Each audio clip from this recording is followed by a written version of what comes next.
जय माँ विंध्यवासिनी। आज हम लोग श्रीमद् देवी भागवत के महात्म्य में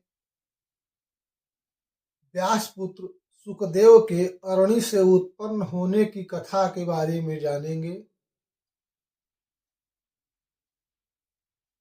सौवर्णाम भुजमध्यकाम त्रिनयनाम सौदामिनीं सन्निभां शंखं चक्रवराभयानि दधत इंद्रो कलाद्बिभ्रतिं ग्रैवेयङ्गदहार कुण्डलधरामाखण्डलाद्यैस्तुतां ध्यायेद्विन्द्यनिवासिनीं सस्मुखीं पार्श्वस्थ पंचाननां विन्ध्यस्थां विन्ध्यनिलयां विन्ध्यपर्वतवासिनीं योगिनीं योगमायां त्वां चण्डिकां प्रणमाम्यहम्। जय माँ दुर्गा जय माँ तारा दयामयी कल्याण करो। जय माँ दुर्गा जय माँ तारा दयामयी कल्याण करो। जय माँ दुर्गा जय माँ तारा दयामयी कल्याण करो। जय माँ विंध्यवासिनी। सुतोवाच दृष्ट्वा तां सीतापांगी व्यासश्चिंता परोभवत् किं करोमि न मे योग्या देवकन्येय अप्सराः। एवं चिन्तयामानं तु दृष्ट्वा व्यासं तदाप्सराः भयभीता हि संजाता शापं मां विसृजेदयम्। सूर्य जी बोले, उस सुंदरी अतिशापांगी घृताक्षी को देख करके व्यास जी असमंजस में पड़ गए। उन्होंने सोचा कि यह देवकन्या मेरे योग्य नहीं है, और वह देवकन्या घृताक्षी ने जब व्यास जी को चिंता में देखा तो वह भयभीत हो गई कि यह व्यास जी हमको श्राप न दे दे। इसी भय के कारण वह सुखी रूप धारण करके उड़ गई। उसे देख करके व्यास जी अत्यंत आश्चर्य में पड़ गए और सोचने लगे। उसे देखने मात्र से ही व्यास जी के शरीर में काम वासना व्याप्त हो गई। उन्होंने अपने मन को रोकने का बहुत प्रयास किया, लेकिन वह अपने मन को रोकने में समर्थ नहीं हो पाए। मंथनम कुर्वतस्तस्य मुने अग्निर्चिकीर्षया अरण्यामेव सहसा तस्य शुक्र मथापतत्। इसी बीच अग्नि प्रकट करने के लिए अरणि मंथन करते एकाएक उनका तेज अरणि में गिर गया। उन्होंने इसका ध्यान न दे करके अरणि मंथन करते रहे। तब उस अरणि से उन्हीं के सदृश एक मनोहरकारी सुंदर बालक सुख उत्पन्न हो गए। विस्मयं जनयन् बालः संजातस्तद रणयजः यथाध्वरे समिधोद्ध अग्निर्भाति हव्येन दीप्तिमान। अरणि से उत्पन्न वह बालक अत्यंत विस्मय पैदा करने वाला था।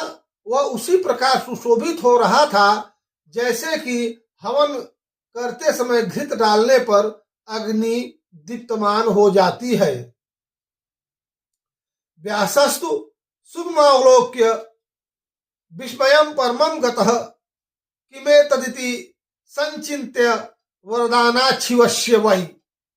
उस पुत्र को देख करके व्यास जी अत्यंत आश्चर्य में पड़ गए और सोचने लगे कि हो सकता है कि भगवान भोले के वरदान से ही यह पुत्र हमको प्राप्त हुआ है। इस प्रकार अरणि से उत्पन्न वह तेजस्वी बालक अपने तेज से दूसरे अग्नि की भांति दीप्यमान हो रहा था। व्यास जी ने उस दिव्य देहधारी तेजस्वी पुत्र को देख करके प्रसन्नता पूर्वक पर्वत से नीचे उतर गए और उस पुत्र को गंगांत स्नापयामास समागत्य गिरेस्तदा पुष्प विष्टिस्तु खंजाता शिशोरूपरि तपसा। जातक कर्मादिकं चक्रे व्यासस्तस्य महात्मनः देवदुन्दुभयोः नेदुर्नितुश्चाप सरोगणा। व्यास जी प्रसन्नता पूर्वक उस पुत्र को देखा और पर्वत से नीचे उतर करके उसको गंगा जल से स्नान कराया। तत्पश्चात आकाश से पुष्प की उस शिशु के ऊपर पुष्प की वर्षा होने लगी। व्यास जी ने उस शिशु का जातक कर्म विधि विधान से किया। उस समय देवताओं ने दुंदुभिया बजाई तथा अप्सराओं ने नृत्य किया। जगुर्गंधर्वपतयो मुदितास्ते दिदिच्छव विश्वावसु नारदश्च तुम्बरुः सुख संभवेह। उस बालक के दर्शन की लालसा से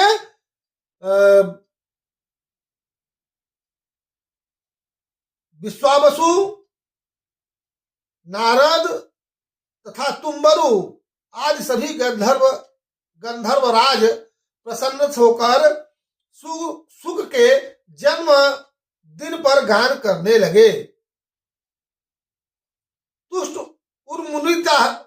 उर्मुदिता सर्वे देवा विद्याधरास्तथा दृष्ट्वा व्यासस्तुतं दिव्य मणि गर्भ संभवम।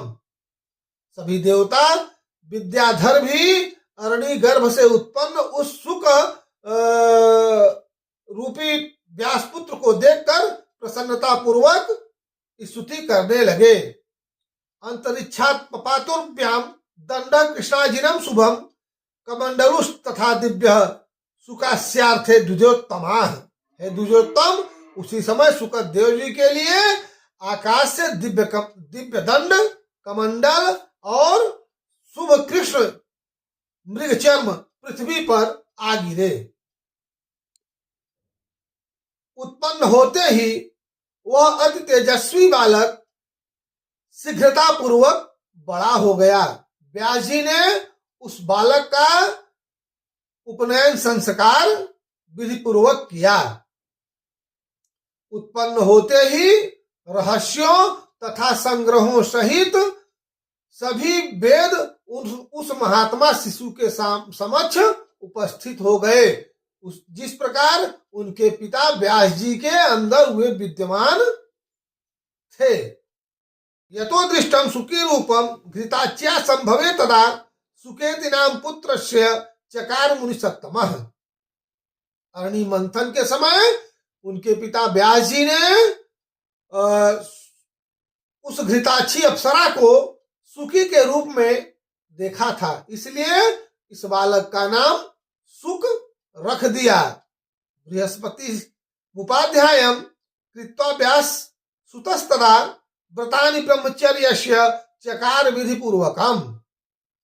व्यासुत सुखदेव ने बृहस्पति जी को अपना आचार्य मानकर विधि पूर्वक ब्रह्मचर्य व्रत का धारण किया।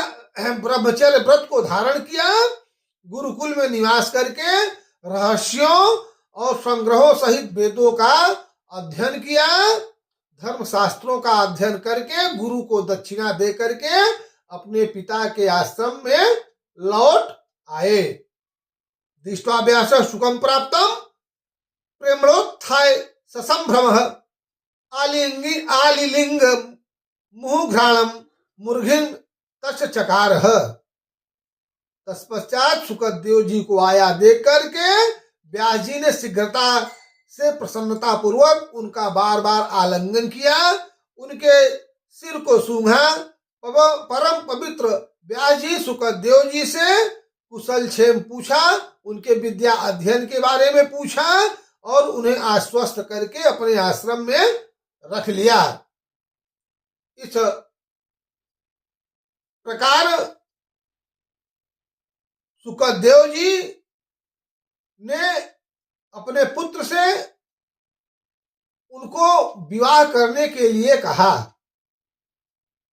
उन्होंने कहा कि हे पुत्र, अब तुम विद्या अध्ययन कर लिए हो, अब गृहस्थ आश्रम में रह करके शादी करके मेरी मुक्ति का मार्ग प्रशस्त करो। सुखम प्राहम सुतम व्यासो वेदधीश त्वयानघ धर्मशस्त्राणि सर्वाणि कुरु भार्याम महामते। और गृहस्थ आश्रम में रहकर देवों और पितरों का यजन करो। अपुत्रस्य गतिर्नास्ति स्वर्गो नैव च तस्मात् पुत्र महाभाग कुरुष्वाद गृहाश्रमम् कृत्वा गृहाश्रमम् पुत्र सुखिनम कुरु माम सुख आशा में महति पुत्र पूर्यस्व महामते। अपुत्र की गति नहीं होती, उसे स्वर्ग की प्राप्ति कदापि नहीं होती।